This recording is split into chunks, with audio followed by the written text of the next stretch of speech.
kommer altså en ung mand her. Ikke helt så ung som, men ikke helt så ung som dem, vi nu skal til at se.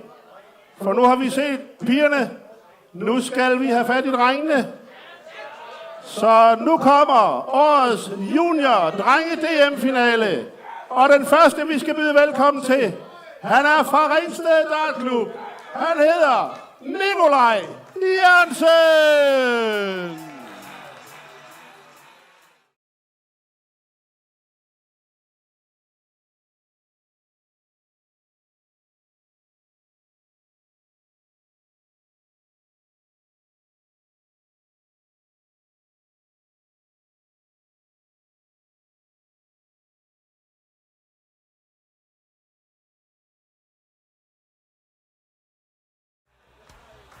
Og Nikolajs modstander, han er fra Hovsa Dartklub. Giv en stor hånd, Lukas Jensen.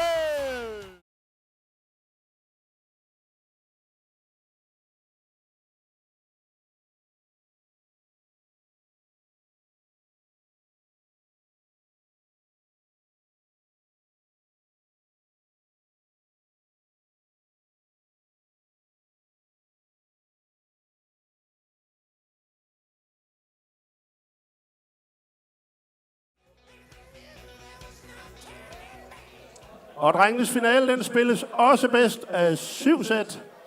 Og her har vi gået bull, så Lukas han vandt udlægget. Men de får lige 6 opvarmningspile hver, dreng.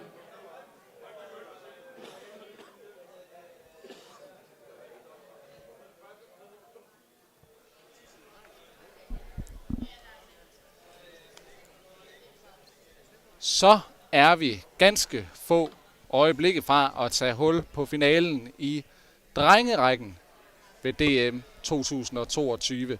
En finale, som jeg har glædet mig helt afsindigt meget til.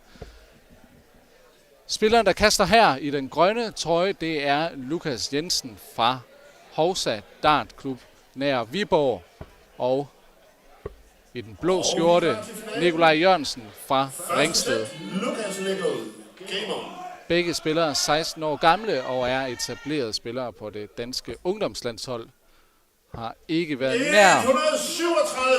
Ja, fremragende start af Lukas Jensen i øvrigt, men har ikke været nær så aktiv på det danske juniorlandshold, som man kunne have håbet på, eftersom corona gennem de seneste par sæsoner har sat en total stopper for diverse landsholdsaktiviteter i WDF-forbundet, hvor de danske juniorlandshold altså konkurrerer.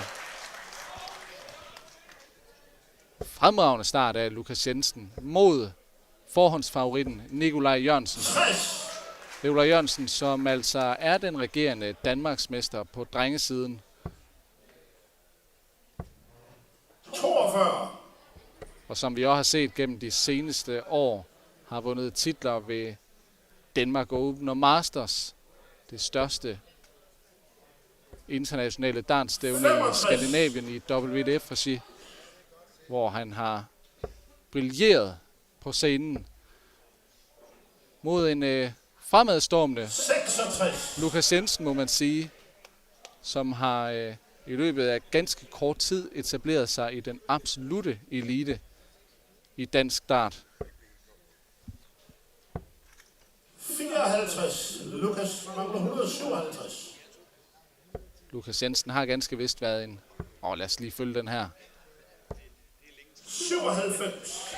Det er rigtig fint ledspil. Vi færdiggør lige det her læg, og så kan jeg fortælle videre om Lukas Jensens færd mod den danske drengeelite om et kort øjeblik. 59. Lukas mangler 60.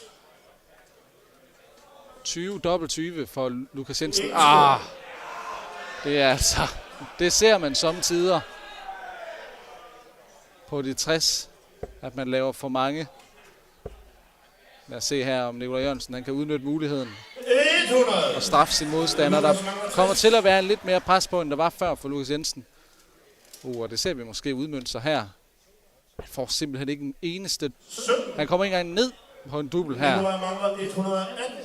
Fra at kunne have lukket i 17 dart, så har han altså ikke haft en eneste dobbeltpile efter 21 pile.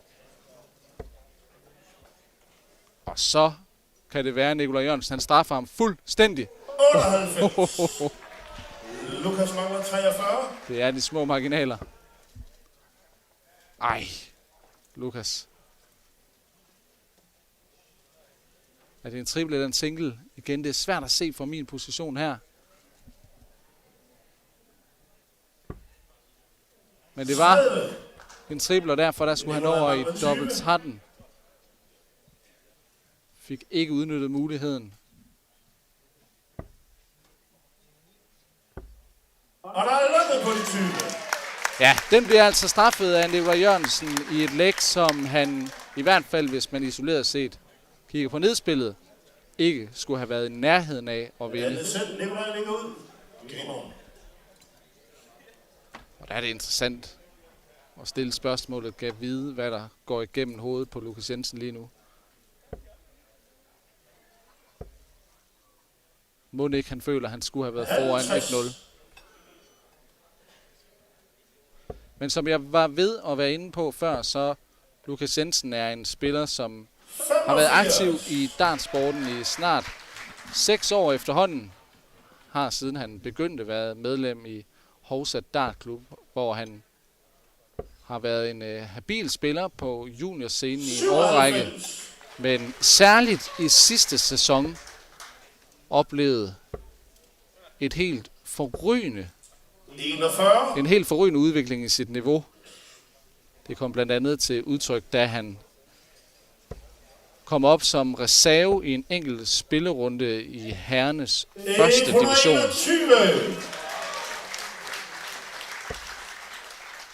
Her vandt han altså 5 ud af 8 kampe. Et gennemsnit på bare 17,53 pile per vundet læg. Og der fik man for alvor øjnene op for Lukas Jensen.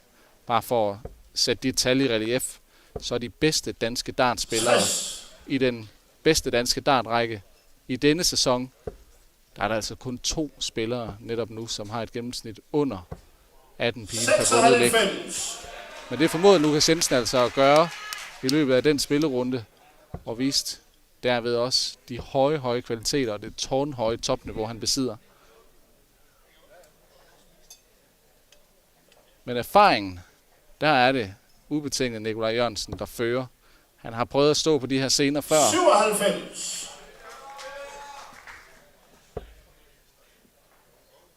Og har også et højere bundniveau end Lukas Jensen. 81. Nikolaj mangler 76 med muligheden for at komme på 2-0.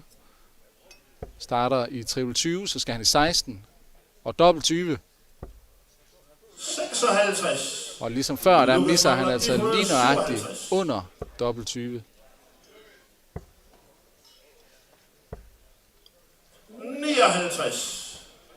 Nikolaj mangler 20.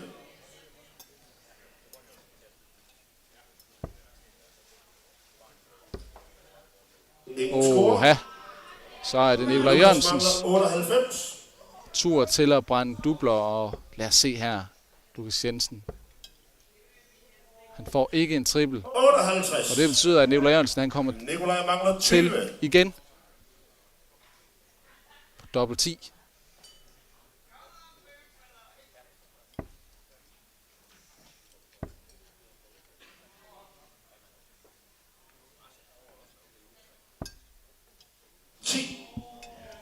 Ja, der bliver brændt lidt for mange dubler. Men af hensyn til spændingen i opgøret, så kunne det være fantastisk at se Lukas Jensen smide den her i dobbelt 20. Det lykkes ikke. Nikolaj mangler 10.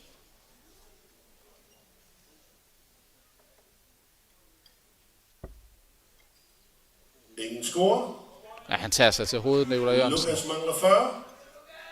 Det forstår man godt. Det var en stor mulighed. Men den skal også straffes her af Lukas Jensen. Og der er lukket på de 40. Og det bliver den i sidste omgang.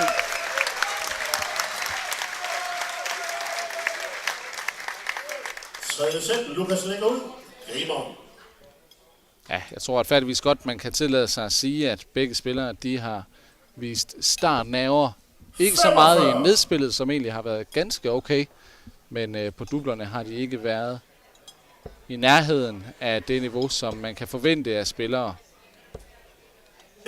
100. på deres normale niveau.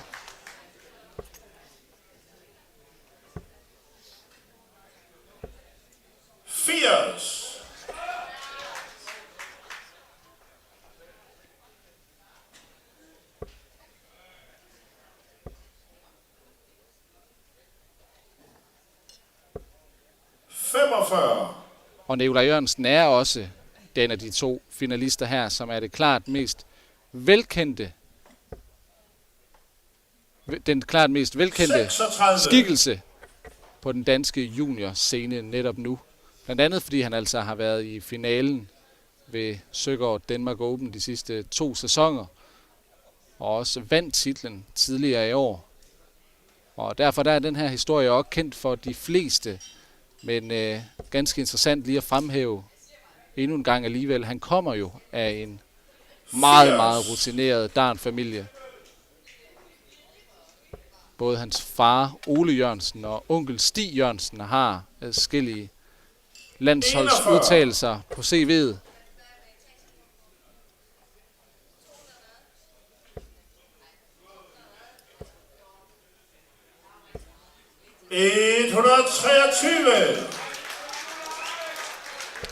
Ja, ganske solidt her af Nikolaj Jørgensen. 24. Nikolaj mangler 153.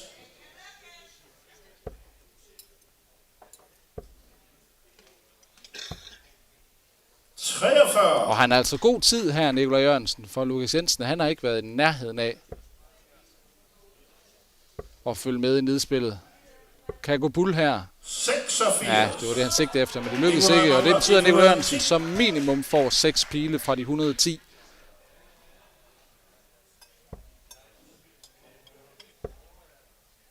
Så er der 72 igen. Efterlader 56.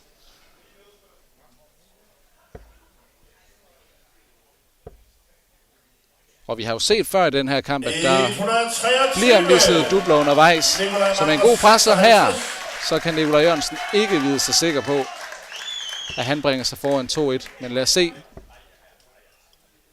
Dobbelt 20. 36. Lukas mangler 66.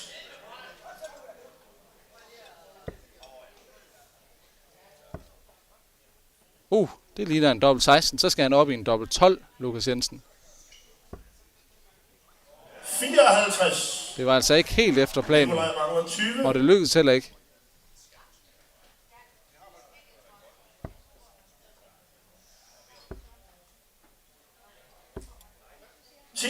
Ej, de har virkelig overhovedet ikke haft tur i doblerne, og det er langt under det, man kunne håbe på og forvente af de her to spillere. Ingen score. Nikolaj mangler 10. Og det er altså ikke kun for at være flink over for de her to 16-årige knægte. Og der er lukket på de 10. Men når man tager højde for deres aldersgruppe, så i international sammenhæng, så tilhører både Nikolaj Jørgensen og Lukas Jensen og i særdeleshed Nikolaj Jørgensen verdenseliten i deres aldersgruppe. Lukas Jensen har ikke, som nævnt tidligere, nær så meget erfaring fra de store kampe og de store scener, som Nikolaj Jørgensen har. Og har heller ikke i en nær så lang periode, som Nikolaj Jørgensen vist et topniveau, som virkelig kan udfordre verdenseliten. Men derfor der er Lukas Jensen alligevel ganske habil, når man ser på den internationale juniorscene. 85. Men det er altså særligt Nikolaj Jørgensen, der, hvis man skal kigge på drengerækken i Danmark i de her år, der virkelig er flagskibet, det er ham, vi sætter vores lid til, når det danske ungdomslandshold skal deltage ved junior-EM om bare 2 uger. 53.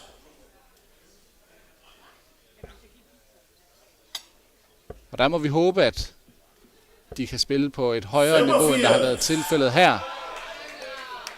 Med gennemsnit under 60, så kommer man altså ikke langt ved de 55. store landsholdsturneringer.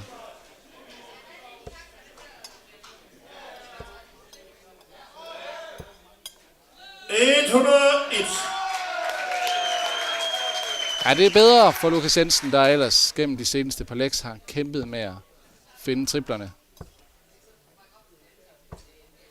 133.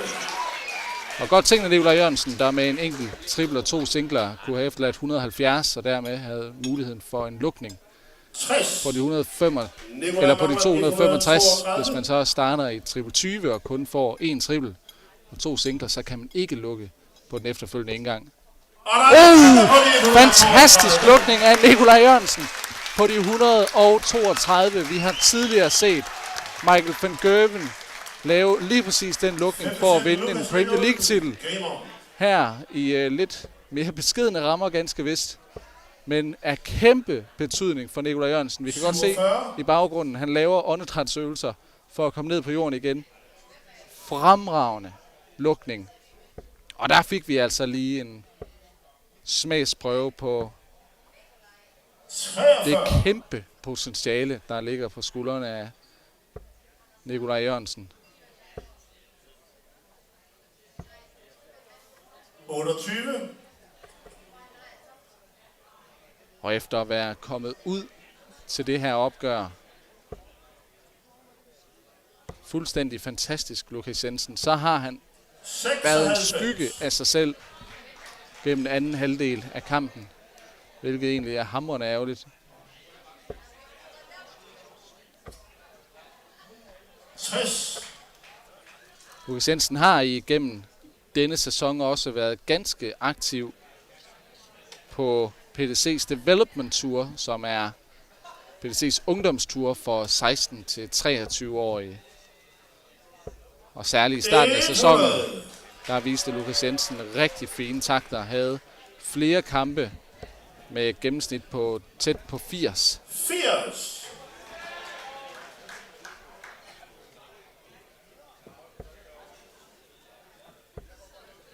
Og det er altså, hvis man kan holde et gennemsnit over 70 i de her juniorrækker, så plejer man at vinde flere kampe, end man taber.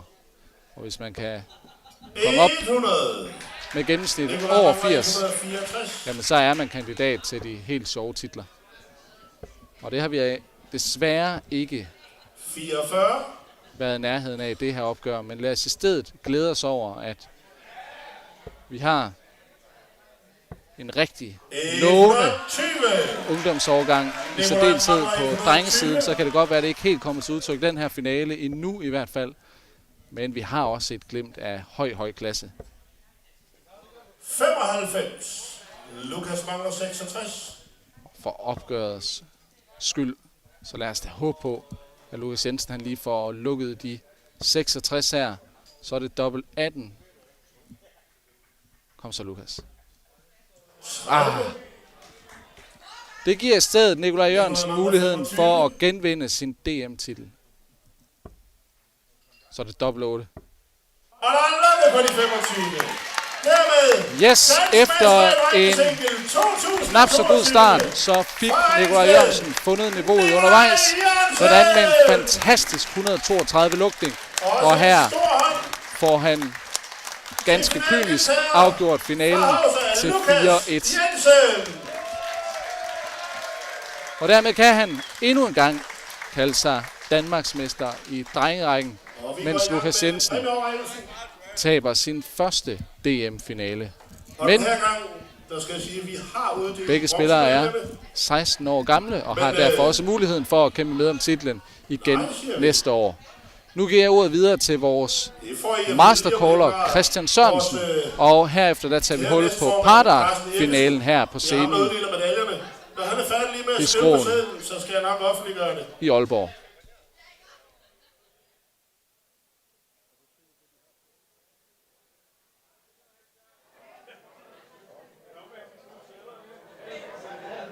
Men derfor kan vi godt give dem en stor hånd alligevel.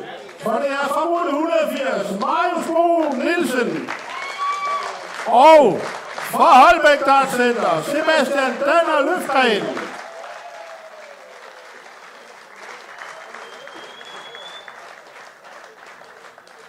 Og mine damer og herrer, det er vores sølvmedalje. Efter en fin finale, det går til fra Hovsa, Lukas Jensen.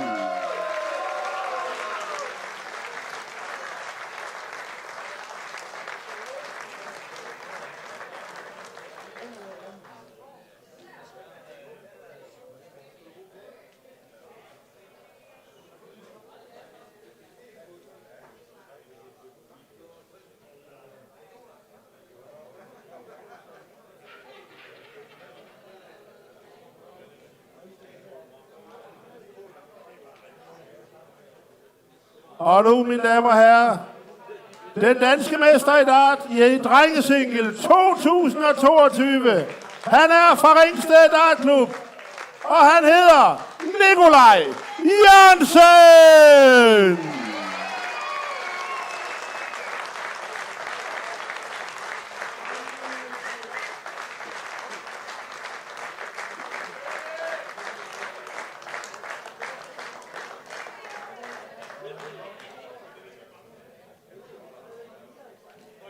Giv dem stor hånd, mine damer og herrer. De to drenge i dag var de modstandere. Om 14 dage, så skal de også repræsentere Danmark ved EM. Så der holder de med hinanden. Det lover jeg.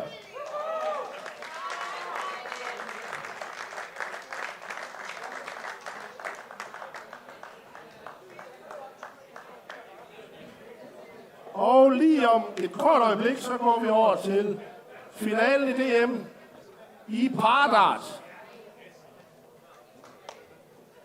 Det var lige 2 minutter.